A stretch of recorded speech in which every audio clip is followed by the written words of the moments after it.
just know that the expense, whatever you think it's going to cost, multiply that by about 10. And then the other thing is you can't allow people to be inside your house. That's a law. So you have to have a big enough area to accommodate your group outside. You have to let your neighbors know so as not to upset them. The police usually know, and in our case, the second year, all 3 news channels found out. But the biggest thing is to just have fun with it and make it as realistic as you can and accessible.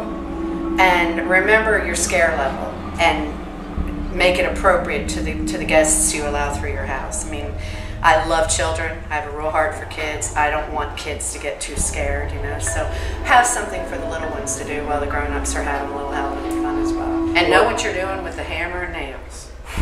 Because I am not a builder. You need to have somebody that has the creative genius as well as the skill set to build the sets, to make them really look good. Remember the poker room with Tree and Janelle and all them? Yeah. We had it was like a spoof. Remember, it was like some kind of a spoof where we had like the dog Freddy Krueger. picture. Yeah, the dog picture. And all the dogs everybody playing was poker. a creepy character instead of. Yeah, we had all the big dogs. We had like Freddy Krueger and the Michael Myers, Jason. Hannibal Lecter was in the corner strapped to a dolly with the thing on his face, you know. And they were all just sitting there having a poker game, kind of like, you know, oh well, you know, they got it. You know, we'll just be over here playing poker because they already got it. Yeah, and then in the middle of the show, remember Janelle and Tree had a pizza delivered in the middle of the show, which the parents that were coming through were like, that's hysterical. You know, the kids were like, it's you know, Pinhead or whatever, but. To doing it at the house. Yeah, we could do certain things like that, you know. The first year, the teenagers made great zombies. Isn't there some irony? Yeah, I think there is irony. They would sit there and go. Yeah, rocking back and forth like that. And then we had the fuzzy TV with the one kid that was like, looking at it. That was kind of fun. No, I didn't act in the house because I am the biggest scaredy cat of them all. And they would try to get me to just go through. And I wouldn't go through. And then they promised me that they wouldn't scare me. And they scared the diddly out of me. But I came out the other end and my voice was hoarse from screaming, and they were supposedly toning it down for me, which I still wonder to this day as I look over at Kimmy and Trish if that was true. No, I don't participate in the actual scares. I usually sit out front with the movie and talk to the children. She took me through, I scarred her for Oh my gosh. Oh my gosh, that was hysterical. I went through the one that when they moved, and the whole time I'm trusting this one, mind you. I was so bad. I'm holding her on like this, and I've got my claws into her, and she's tricking me by looking. I totally in was. places I was so bad. No. I realized everywhere. You have to change your evil ways. Yeah, I realized everywhere that I looked is where she would look and go, ugh. So I would look, if the scare was over there and I knew it, I would look over there. And she'd go, what is it, and want to get away from it. So basically she's walking underneath the scare the whole way. Into the scare. Oh my God. Then we get in this one place, yeah, okay.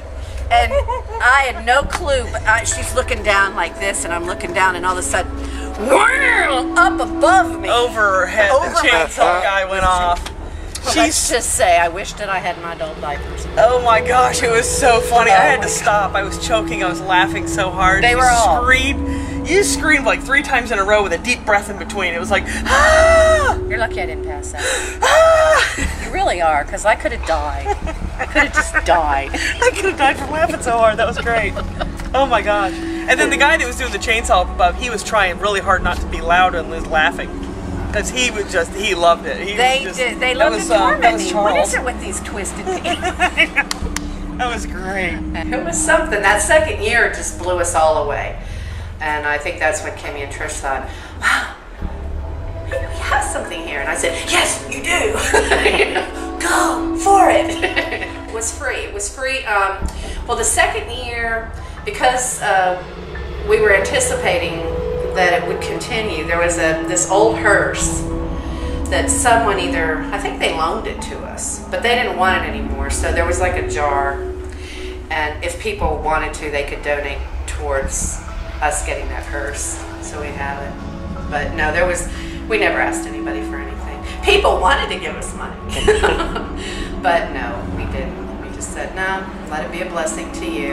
And then again, like I said, they blessed us. I think they did put almost enough money in there for, of course they only wanted $250 for the hearse, but it was all good. So the best place to be, though, this is where they exited. And this was the best place to be because there was the chainsaw. Yeah. And that is like the killer thing. And so you hear, and then they go, that's the door to exit. That's where I was telling you earlier is the best place to be. And you can watch them just running out and screaming at the top of their lungs. Boys and men screaming like little girls. Yeah. It was so funny. And that worked out perfect because remember how like the line to go in was all the way around the curve, so the people that were waiting to go in were watching the exit, so it was like it's self-entertained.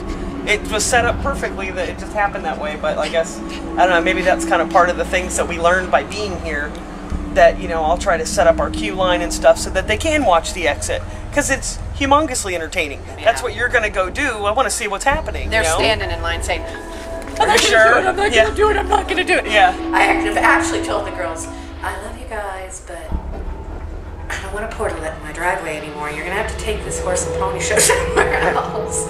And they did, which was a good thing because the crowds were getting huge, but boy, there were a lot of people showed up at my house that first year that I didn't do it here that were not happy campers. We got letters. I mean, people would leave letters on my door and say, I just can't believe you did this. This was the greatest thing my friends and I went through. And he's like, I'm not scared. Nothing's going to scare me. And he was screaming all the way through. He said it was just the greatest thing that I ever did.